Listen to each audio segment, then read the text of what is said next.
అందుకే చెప్తున్నాడు ఆయన, మీరు క్రీస్తు విరోధులుగా మారకండి, తండ్రిని తండ్రిగా ఒప్పుకోండి, కుమారుని కుమారుగా ఒప్పుకోండి. అందలేదా? తండ్రిని ఒప్పుకోని వాడు కుమారుని ఒప్పుకోడు, కుమారుని ఒప్పుకునేటువంటి వాడు తండ్రిని ఒప్పుకోడు. అలా ఒప్పుకునేటువంటి వాడు క్రీస్తు విరోధిగా మారిపోతున్నాడు అని వాక్యం చెబుతూ ఏమని నేర్పిస్తుందట, ఏమని చెబుతుందట? ఇప్పుడు చదవండి 24వ వచనంలో. అయితే మీరు మొదటి నుండి దేనిని వింటిరో అది మీలో నిలిచిన ఎడల మీరు కూడా కుమారుని యందును తండ్రి యందును నిలుతురు. నిత్యజీవము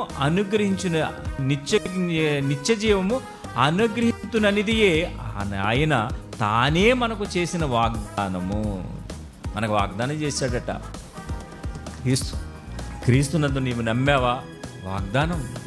వాగ్దానం పొందుకున్నావు. ఆ వాగ్దానం ఎందుకు పోగొట్టుకుంటున్నావు? ఆ వాగ్దాన ఫలము పోగొట్టుకునేటువంటి వాళ్ళు పోగొట్టాలని ఎవరు చూస్తారు? ఏమా, నేను వాగ్దానం ఇస్తున్నాను, వాగ్దానం మీకు అనుగ్రహింపబడింది, నిత్య జీవం అనుగ్రహించుననిదియే ఆయన తానే మనకు చేసిన వాగ్దానము. ఆ వాగ్దానం ఫలము అనుభవించడానికే కదా క్రీస్తుని నమ్మింది. ఎందుకు నమ్మింది? మనం వాగ్దానం ఇచ్చాడు, నిత్య జీవం మనకు ఉందన్నాడు, నిత్యం మనకు అనుగ్రహిస్తానన్నాడు. కనుక ఆ నిత్య జీవం కొరకు నీవు క్రీస్తుని నమ్మి బాప్తిసం తీసుకొని ఇన్ని సంవత్సరాలు పరిచర్య, ఇన్ని సంవత్సరాలు ఏది చెబితే బైబిల్ ఏది చెబితే అది చేస్తూ, వాక్యం ఏది నేర్పిస్తే అది నేర్చుకుంటూ మన దేహాన్ని, మన కాలాన్ని, సమయాన్ని అర్పించుకుంటూ ఉంటుంటే మనల్ని పోగొట్టాలని దేవుడు అనుకుంటాడా? మరి ఎవడు పోగొడతాడు? అపవాది.